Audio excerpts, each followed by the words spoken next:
السلام على الحسين وعلى علي بن الحسين وعلى أولاد الحسين وعلى أصحاب الحسين.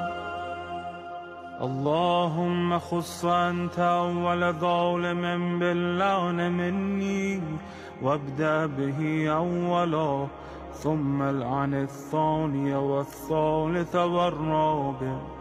اللهم العن يزيد خامسا، والعن عبيد الله بن زياد وابن مرجانة وعمر بن سعد وشمرة وآل أبي سفيان وآل زياد وآل مروان إلى